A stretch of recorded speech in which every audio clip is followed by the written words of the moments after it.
Recording.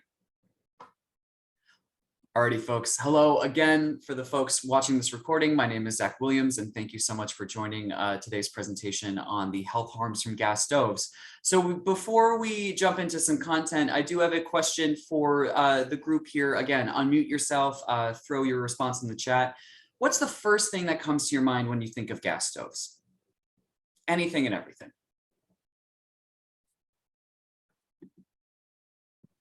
Bad smell. Bad smell. Absolutely.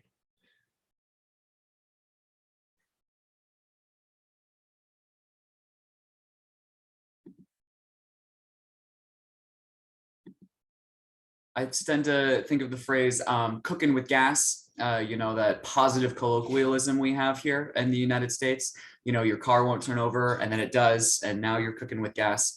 It's good propaganda from the gas industry over half a century to make us associate gas with positive connotations. I see in the chat from Francis, annoying, referring to the one I'm trying to replace. Absolutely. They can be a little finicky. I see Ola has not being able to tell if it's on or off and being paranoid about it. If it's on, absolutely. You know, did you bump that burner, that dial with your hip? Did it turn on? Is there a gas leak going on in your house? Cooking marshmallows over the gas stove in my childhood home, not a great idea. I mean, again, not a great idea. However, I mean, who doesn't love a s'more? So, you know, if you're gonna have something over an open flame, there you go. Especially with kids, absolutely. If you have a little one and they're touching and grabbing, and who knows what is, you know, knocked which dial on. Cooks being snobs about gas stoves. Absolutely. I do think there is a feeling in the chef and cooking community that gas stoves are better. However, by the end of this presentation, you will learn that there is a movement among chefs to switch to electric cooking, which we'll talk about later on. And now I'm a snob about induction. Thank you, Claire. Great. And we'll definitely talk about induction at the last portion of this training when we get to solutions. So great. Okay. Thank you so much, everyone, for sharing your comments and your feelings about gas stoves. We have a mix of, you know, negative and somewhat positive connotations as well. But by the end of this presentation, you will absolutely know all of the bad things that come with having a gas appliance in your home. Oh, and one more I see from Francis. My nephew-in-law is a chef, Michelin, and uses induction. He loves it. There we go. Absolutely. They're a little bit more accurate, even though folks tend to be like, you can control the heat better with a gas stove. Not necessarily. There have been great strides in electric cooking. Alrighty then. In that case, let's jump right into the first portion of our presentation, which is understanding the pollutants that are produced by gas stoves and the health effects they have on the human body. No matter how you feel about gas stoves, the fact remains that using a gas stove without ventilation produces dangerous indoor air pollution. The primary pollutants that are produced by gas stoves include nitrogen dioxide, carbon monoxide, and particulate matter, including both PM 2.5 and PM 0.1. PM 0.1 is also known as ultrafine particulate matter, if you've heard that phrase as well. So let's jump to the health effects of gas stove pollutions, pollutants, the primary of which are NO2, CO, and particulate matter. First, let's start with nitrogen dioxide. So nitrogen dioxide is a harmful air pollutant that is produced by the combustion of fossil fuels, including the methane we burn in our stoves. NO2 contributes to the development of asthma, aggravated asthma, and increased susceptibility to respiratory infections as well. It's also associated with negative general cognitive functioning overall.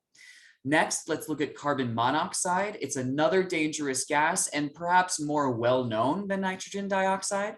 Exposure to carbon monoxide can have neurological effects such as fatigue, impaired vision, dizziness, all the way to falling into a coma. For cardiac patients, carbon monoxide can also cause chest pain, and at high enough levels or at long enough exposures, carbon monoxide can also lead to death. Lastly, let's talk about particulate matter, both PM 2.5 and PM 0.1. PM 2.5 is any matter that is smaller than 2.5 microns in diameter, and ultrafine particulate matter, or PM 0.1, is any matter that's smaller than 100 nanometers. For context, particles smaller than 2.5 microns settle on the alveoli walls in our lungs, where they set off a cascade of inflammatory changes that lead to heart and lung disease. Ultrafine particles, this PM 0.1, that are smaller than 100 nanometers, actually translocate directly into the bloodstream through either the alveoli in our lungs or our sinus vasculature and distribute widely throughout the body. It can cross the blood-brain barrier and can also accumulate in brain tissue. Both particulate matter categories can aggravate asthma, decrease lung function, and increase respiratory symptoms. They can also contribute to non-fatal heart attacks, irregular heartbeat, and premature death in people with heart or lung disease. Particulate matter has an asterisk next to it because the amount of particulate matter pollution that is measured really does vary based on the type of food that's being cooked. Particularly fats and oils tend to contribute the most to particulate matter. So the olive oil, the canola oil, the avocado oil, butter, anything that we are pan frying food in tends to produce much more particulate matter. However, that's not to say that when you simply turn that burner on with nothing on it, particulate matter is still released as well. However, much more is released when you are actually cooking something with high fat or oil content.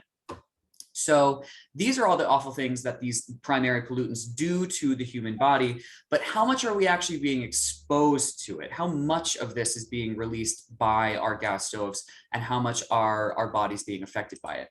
So let's go through some standards and guidelines and some exposure data. On the left over here, you will see the national standards and guidelines relating to NO2 concentrations in particular. The United States does not have standards for indoor air pollution, so we use the outdoor standards as a reference. The US EPA national outdoor standard is 100 parts per billion, and the World Health Organization's indoor standard is 106 parts per billion. For context, 1 part per billion is like dropping a single drop from a pipette into an Olympic-sized swimming pool. So even though 100 parts per billion, 100 might be a big number, 100 parts per billion is actually pretty small, which the EPA is saying you should not be around that concentration for more than an hour. So data from the Lawrence Berkeley National Laboratory showed that in houses that were less than 1,500 square feet, indoor air levels of NOx exceeded EPA standards more than 83% of the time when folks cooked with a gas stove without ventilation. That goes up to exceeding the standards 100% of the time when the home is smaller than 1,000 square feet. So that's a lot of words and a lot of numbers, but let's look at this graphically to actually see what that means. So, pardon me. This is a graph I pulled from that Lawrence Berkeley National Laboratory study, and let's look at this real quick. So over here on the y-axis, you can see that it's NO2 concentration, but on a logarithmic scale. It's not evenly distributed here, so 10, 100, 1,000. Here is the EPA standard, which says you should not be around a level higher than this for longer than an hour. The red line is the measured NO2 concentration in the kitchen. The blue line is the measured NO2 concentration in a hallway or a bedroom farther away from the kitchen. And over here on the x-axis, it's simply time. It's time of day that these researchers were looking at this data. This house 3, they were looking at 8 houses in this study. House 3 is less than 1,000 square feet, an older home, and not properly ventilated. So kind of like the perfect storm of the worst concentration from gas stove pollution that you can get. And as you can see, which each of these cooking functions that these researchers were doing, whether it was the oven or the stovetop, each time they used this gas stove, those NO2 concentrations went well above the EPA ambient air standard, which is showing that yes, when you turn on that gas stove and you cook, you are pumping dangerous levels of NO2 into your home. So they measured this and proved that yes, NO2 concentrations are incredibly high when you cook with a gas stove without ventilation. But what does this high exposure actually do to the human body? And let's look at a case study to really zoom in on see what these negative health effects are. So I'm going to use childhood asthma as the lens to look through these health effects from gas stove pollution. So here is a study that illustrates exactly what NO2 can do to childhood asthma. So this is entitled Association of Changes in Air Quality with Incident Asthma in Children in California, 1993 to 2014.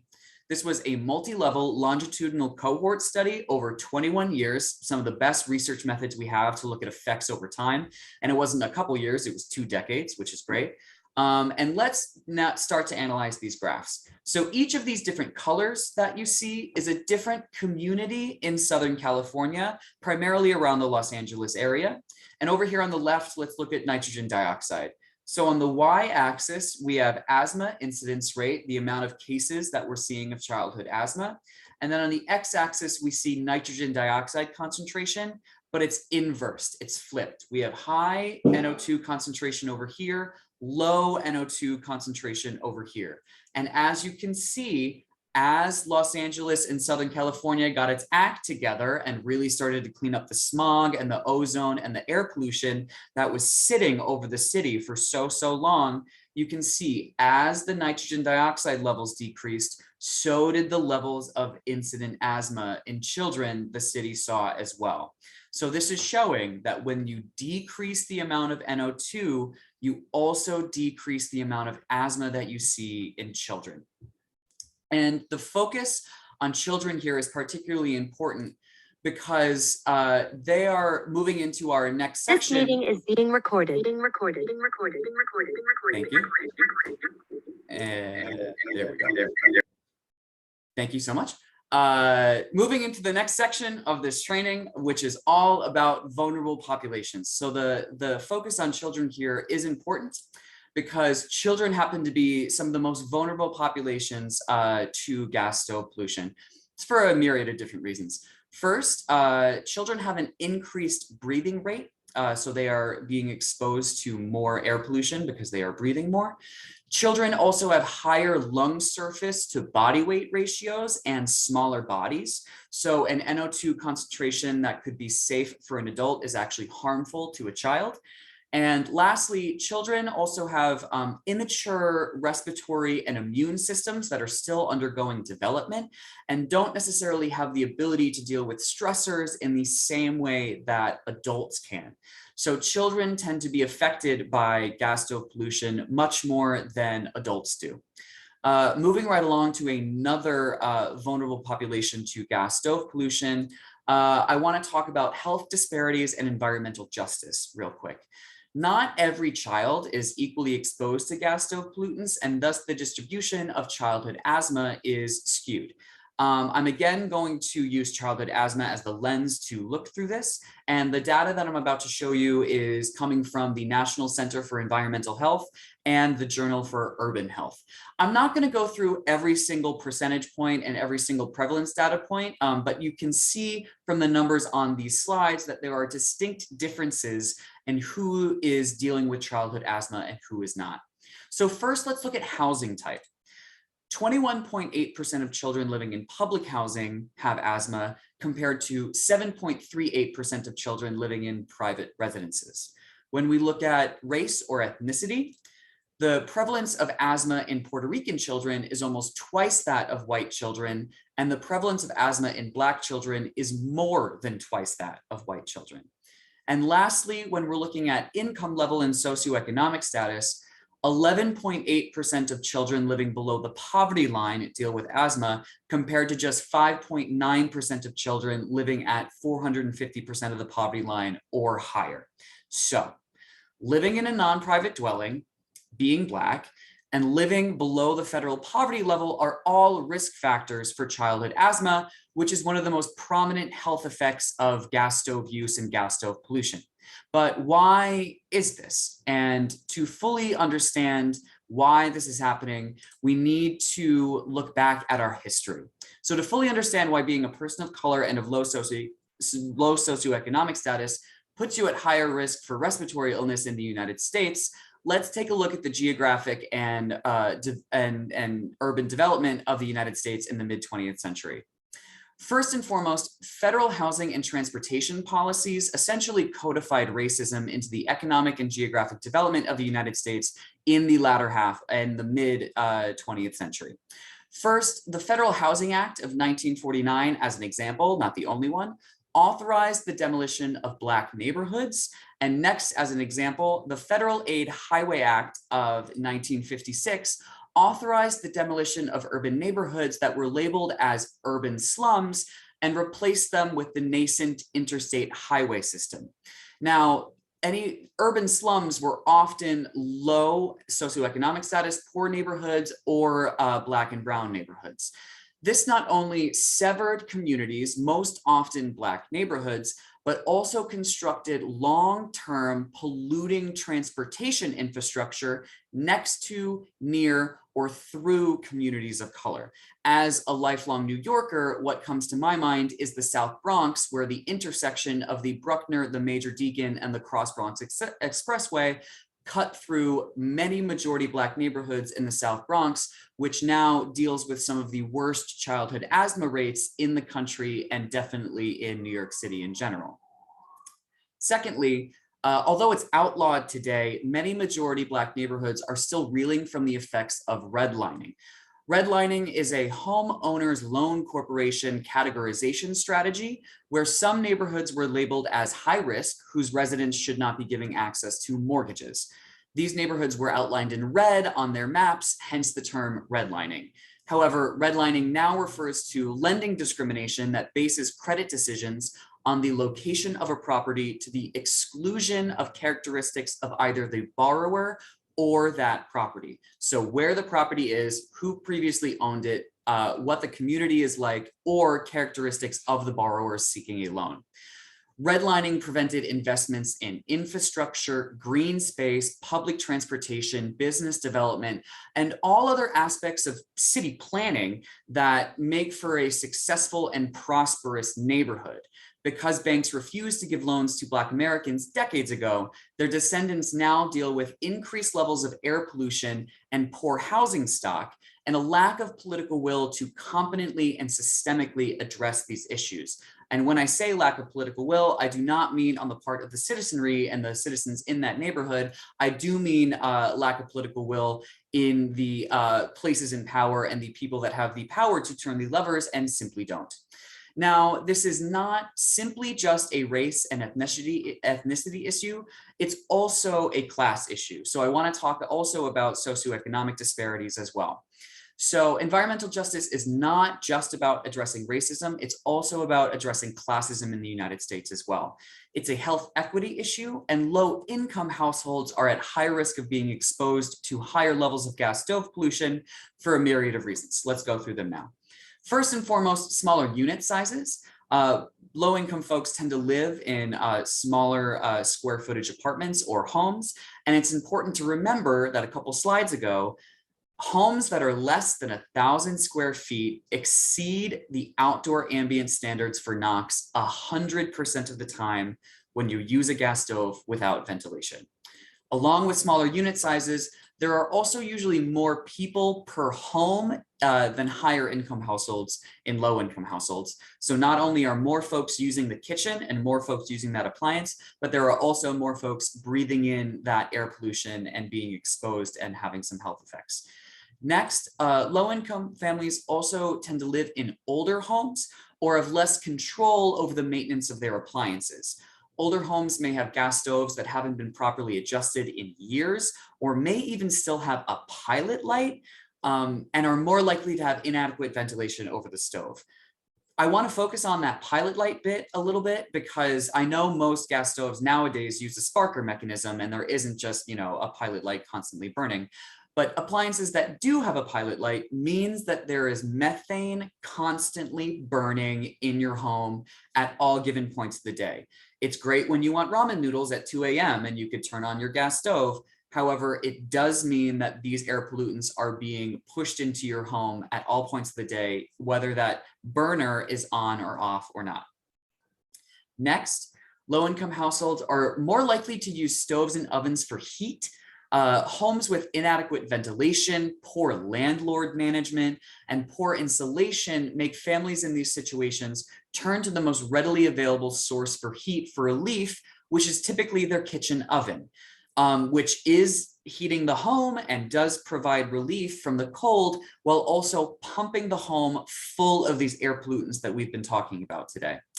Next, low-income households are also more likely to have higher exposure to outdoor pollution for all of the reasons that I just said on the other slide. Low-income folks tend to live in more redlined areas, less green space, more industry and diesel traffic, and they tend to live next to these long-term polluting highway infrastructures that, of course, turn into parking lots, and car exhaust is not good for your lungs either. Next, and finally, low-income households are also more likely to already have a greater asthma burden, which makes them more sensitive to lower levels of NO2. So I just threw a lot of depressing information at you, but before we get to the solutions to end on an upswing, I have another question for y'all listening today. So again, you can unmute yourselves, throw your answers in the chat. But have you ever seen any of these issues or health effects in your patients, your friends, your family, your loved ones, yourself? When you use a gas appliance, do you tend to notice any of these things that we've been talking about for the past 35 minutes?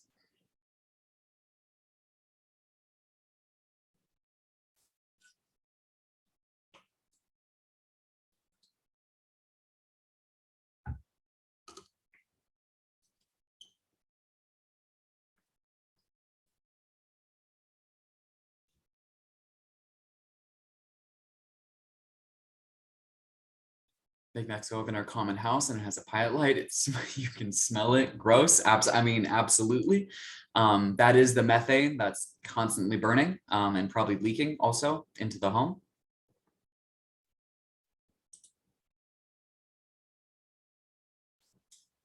It's not my personal anecdote, but one of my colleagues from our San Francisco Bay chapter during one of these trainings gave a personal anecdote about how she lives in the Bay Area in California, and every winter they had a gas furnace, and every winter her wheezing and her asthma symptoms would get incredibly bad because, of course, the house was shut up and the heat was on to heat the home, but it was having a respiratory effect on her.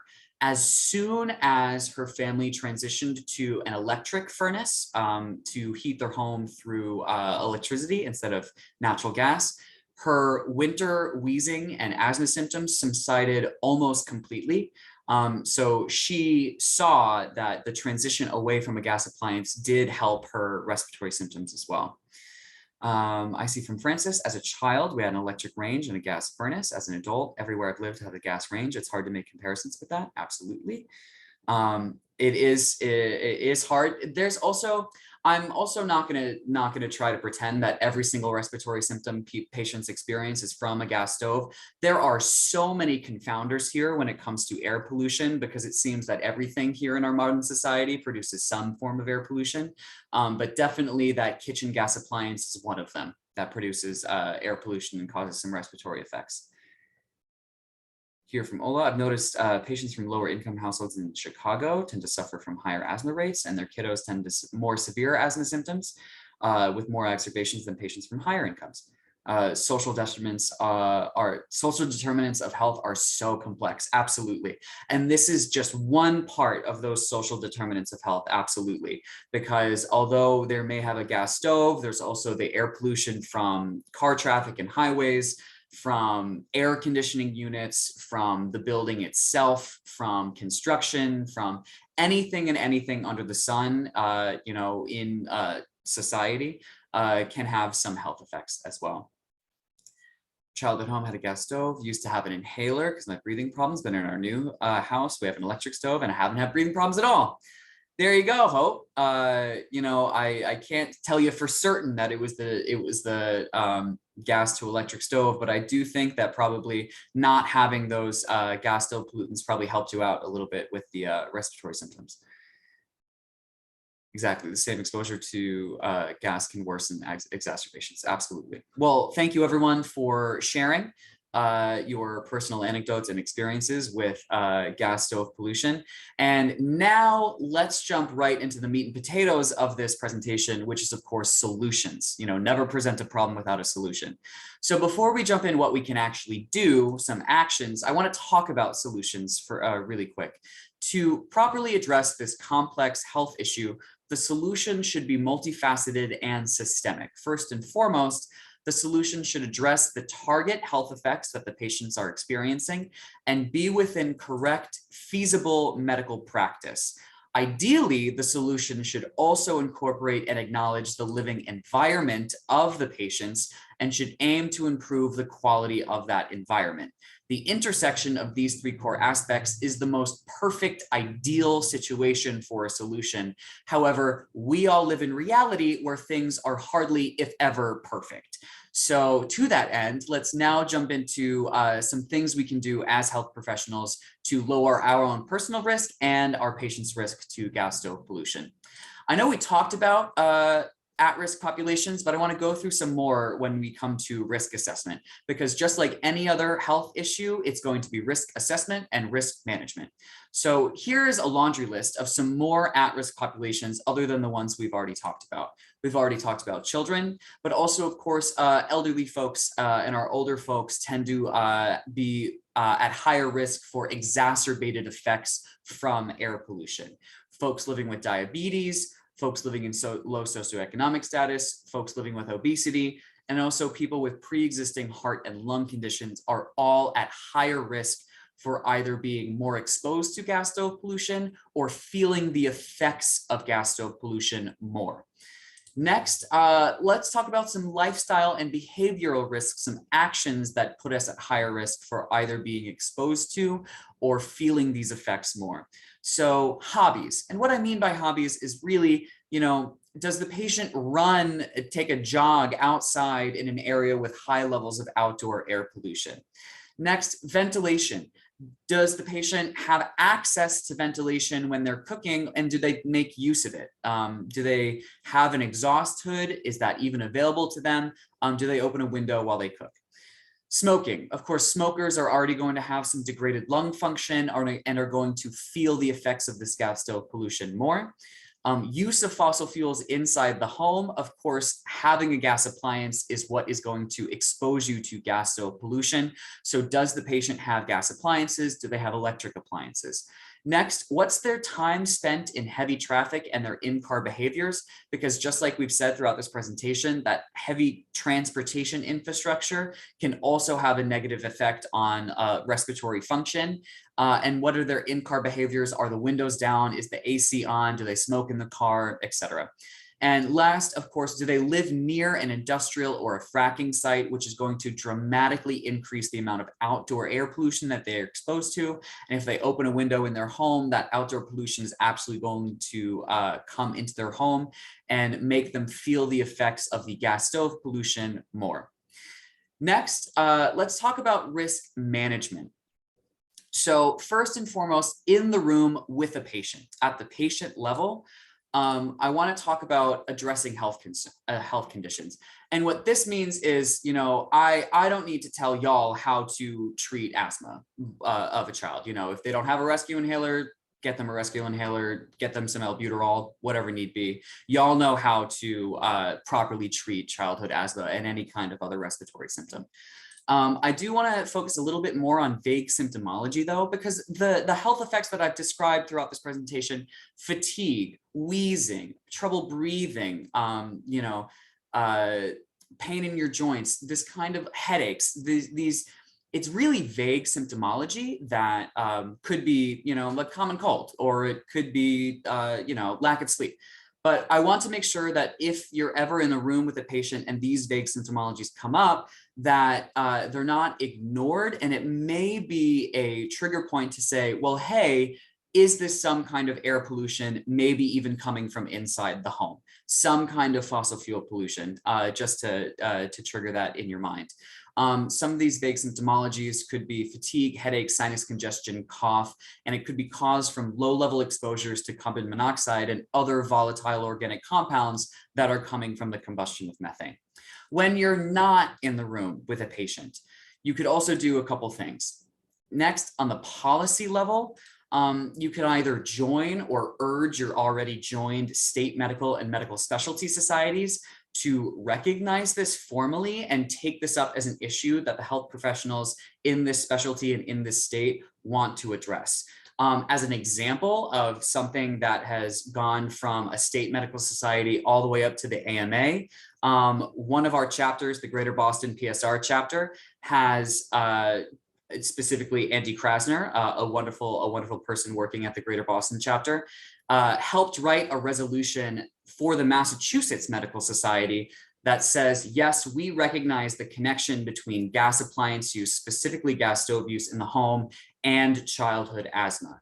That resolution went up to the Northeast Regional Medical Specialty Society and was just recently passed, recognized by the American Medical Association as well. So the AMA has recognized that, yes, there is an association between gas stoves and childhood asthma.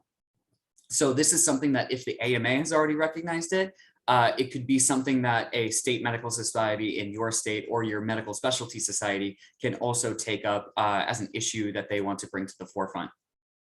Next, I want to talk about a little bit getting involved policy-wise, apart from your medical specialty society. In your local county and state legislators, this is probably where the bulk of the mass policy movement for building electrification and getting gas connections out of residences and homes is going to come from. We need it at the federal level. I don't have confidence that it's going to come from the federal level. So it's really going to come from these grassroots city councils, local county legislators, and state legislators where this movement is going to come. For example, 3 cities in Washington state, Tacoma, Shoreline, and Seattle, thanks to the work from PSR Washington, have changed their building codes that there are no new gas connections in high density housing and commercial development. And Governor Inslee has also made that a statewide mandate as well after some work from advocates as well. So this is a point where health professionals can provide a really weighty backing to environmental justice advocates and housing advocates, because in all honesty, people don't tend to listen to the tree hugger, but they'll listen to their doctor. So if this is something that you want to take up and lights a fire under you, this is something that absolutely can be brought to town halls, state legislators, any kind of policy that is going through with building electrification. And I want to make one more point before moving on to some actions we can take individually. There are things called public utility commissions, PUCs. They're called different things in different states, but they are essentially the 3 to 4 folks per state that decide where the state buys its energy. So 3 or 5 people decide that Massachusetts is going to buy this natural gas, this oil, and this amount of solar. I say that because it's easier to convince about 200 people across the country to make the green transition in the interest for our health than convincing 330 million people to stop eating meat to reduce their carbon emissions. So I just want to say that PUCs might be another way to go about if you want to get more politically involved in policy and bring the health voice to these issues like gas stove pollution. Next, and absolutely Claire, I'm so sorry, they will listen to their nurses as well, pardon me. And PUCs are pretty corrupt as well. And I'll give you a short little anecdote before I give you some actions you can take. The Nevada Public Utility Commission in 2015, Nevada, one of the sunniest and hottest states in the country, banned the use of solar energy. They said the state will not buy solar energy, probably because the oil and gas industry paid them a lot of money. What happened is the citizenry was baffled by this and got enraged, protested, and made their voice heard. And the PUC promptly reversed their decision. And now Nevada is one of the highest solar energy producers in the states. So I absolutely agree with you that PUCs are pretty corrupt. They're kind of like a revolving door of, oh, I've left an oil and gas industry, let me now go work for a PUC. Oh, I've left a PUC, let me go work for the oil and gas industry, which is why public pressure, particularly from health professionals, is incredibly important. So now that we've talked about what we can do as health professionals, here are some things that you can tell your patients to do or do yourself to reduce your exposure to gas stove pollution. So I'm going to go through each of these bubbles really quick. First and foremost, you can install and maintain a carbon monoxide detector. Some or most homes probably already have a carbon monoxide detector, but I have learned recently through this work that those carbon monoxide detectors only go off when the level is fatal, when it says, get out of the house, get out of the room, you are at risk of dying. What we want is a lower level carbon monoxide detector that will go off when the level is below fatal levels and when it's simply just pouring into the home when you're cooking, so that you can know to increase your ventilation, maybe turn off the burner, whatever may have you. Next, if it's available, I know it's not available for everyone, but if it is available, run that exhaust hood while you're cooking over your gas range. I know it's loud. I know it might get a little annoying, but the end goal of this presentation is ventilate, ventilate, ventilate, ventilate. So any way you can increase the amount of ventilation in your kitchen while that gas stove is on is the way to go. Now, you may not have a full exhaust hood that has an outdoor connection because gas stoves are the one appliance that don't need an outdoor ventilation connection for building standards.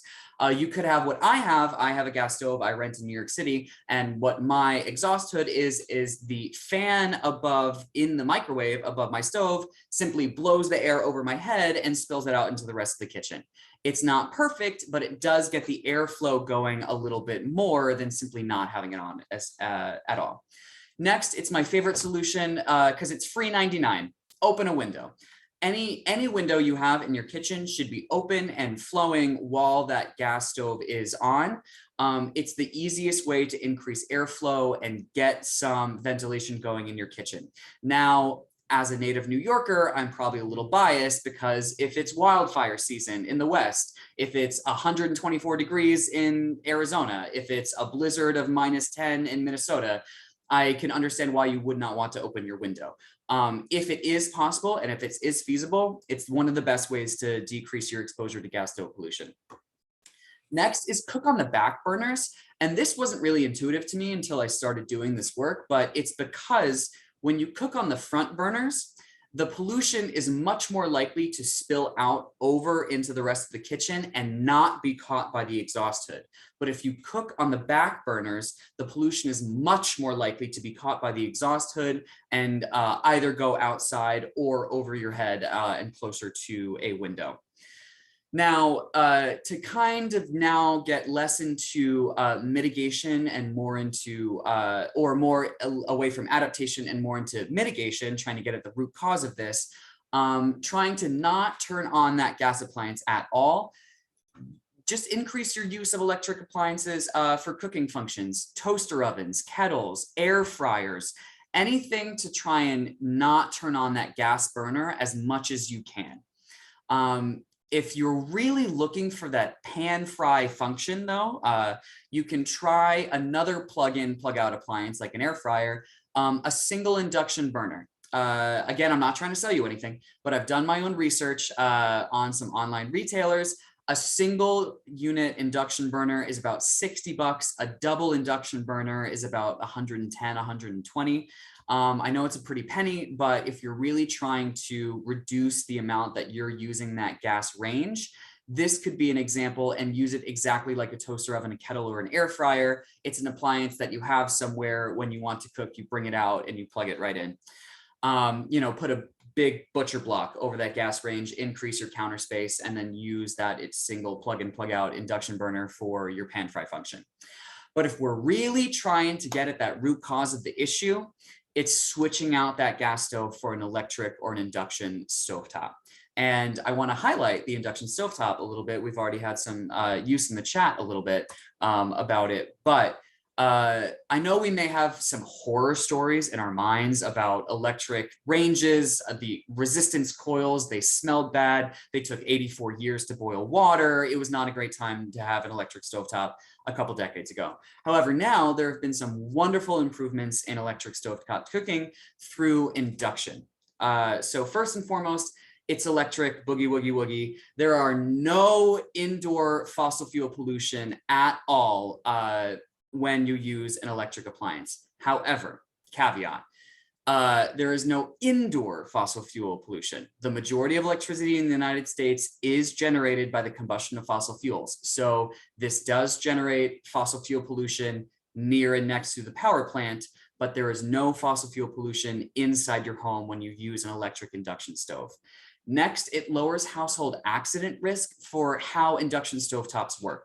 So how they work is that there is an electric wire inside underneath this glass top, and an electric current is put through that wire. That electric current creates a magnetic field, and when you put a pot or a pan that is magnetic onto that stovetop, the resistance to that magnetic field is what gets the pot or the pan hot. So it's not direct conduction like a gas burner, a flame against a material. It is the resistance to the magnetic field that is going through the electric coil. Now, which is why the entire stovetop and the entire appliance won't get screaming hot like a gas stove would. So if you have a little one who's touching, grabbing, doing all that stuff, and they accidentally touch the stovetop, their hand will not get burned. Don't let them touch the pot or the pan, that will get hot. But it lowers household accident risk. You won't have this very, very hot appliance in your kitchen. And next, it's an investment in your family's health. I know that it's been a tough couple years. Right now, it's a tough financial time right now. Not everyone, replacing a kitchen appliance is not high up on the priority list right now, probably financially. But if you're experiencing some respiratory symptoms and you want to decrease your fossil fuel use, it is a wonderful investment in your family's health and the planet's health as well. So before we get to our Q&A, I know we're wrapping up. We got like 6 minutes left. I'll quickly go through something that is being touted as a solution and is certainly not, and is another opportunity for folks to raise their voices, and that's hydrogen blending. First and foremost, it's bad for the climate. It takes an incredible amount of energy to get hydrogen in a form that we can use, and it's also bad for our health. The oil and gas industry is proposing to blend hydrogen gas into the methane gas supply to lower their fossil fuel footprint. However, when you combust methane plus hydrogen, you get more NO2 than you would get if it was just methane. So it's not better for our health. It's not better for the climate. There is a newly published report by PSR. If you would like to read it, I'll drop the link right in the chat. That goes more into the nitty-gritty detail of why hydrogen blending is so bad. So this is another opportunity if this comes up in your town, in your county, and you want to raise your voice as a health professional and say, absolutely not, please don't do that. This is a wonderful way to do that. Next, I know we're getting to the end of the time, so I'll drop this link in the chat for our post test. Don't feel the need to complete it right now, because I do want to take the last 5 minutes to answer some questions. The link is in the chat. Open that up in a tab and please complete that at a later date. It's the same 6 questions. And then of course, data is gold. So some feedback for us. How did we do today? What did you like about it? What do you think could be improved? That would be great to receive some feedback from y'all as well. I don't need to pitch PSR and how wonderful we are, because y'all are already our wonderful climate ambassadors. Here's just some wonderful things our chapters have done in building electrification, getting some building codes reinstated, the American Medical Association resolution, and helping some low-income folks with some home rehabilitation programs, because it's all well and great if we say you need to switch to an induction stove, but what are you going to do if you can't afford it? So thanks so much for listening to me talk at you for an hour. If you are looking for CME or CEU credit, there is a QR code on the screen right now that you can use, or I am also going to, the link is in the chat right there if you would like to claim credit for this training. And thank you all so much, and I hope you stay safe. And I'm going to stop talking right now and stop sharing my screen. And if anyone has any questions, I'll be happy to answer them.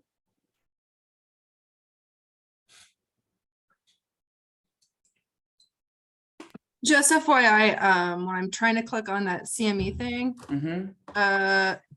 is that just medical? It's nurses and physicians. Okay. It doesn't let me create an account from that link. Okay. I'm going to send a follow-up email with a Okay. full like Word document of instructions. Perfect. USF Health did say that there's a little bit of nuance of like, you have to click this, you have to do this. It's a little annoying. I apologize. But you will get a full document saying how you can claim the credit. Awesome. Thank you. You're very I think I welcome. put a question in earlier. There was something on one of your slides about, it was like you had something about low income, like below the poverty line, and then public housing, and they had different rates of asthma. Mm-hmm. I would think, do you know if those are like people living in public housing tend to have higher income than below the poverty level? No, so the different categorizations were there are folks that live 100% the federal poverty level that don't live in public housing. And then all of the folks who live in public housing typically tend to be below the poverty line. Got it. So So they that are was, healthier, right? If you go back to, do you mind putting that slide back up real yeah, quick? here. I'm just trying to understand the difference between those Sure two. thing. There we go. Here, let me I share my know it's a screen little again. bit niche of a thing, but Don't you worry. There we go. yeah, so so there is higher, so those people maybe who are below 100% of the federal poverty level, but not living in public housing are perhaps healthier than Yeah. people living in public housing. Yeah, and this is where we get, thank you for bringing that up, because this is also what we get to confounders, because it's just simply not just the gas stove pollution, it's also the black mold that people deal with. It's also, you know, the status of public housing in the United States is awful. So that's another reason why public housing folks tend to be exposed to or have more respiratory issues. Thanks for asking. I see in the chat, quick question. Do you know how these pollutants relate to outdoor grilling with propane tanks? Ola, thank you for asking me that question, because I do know methane and propane, very different fuel sources. I have done a little bit of research on propane.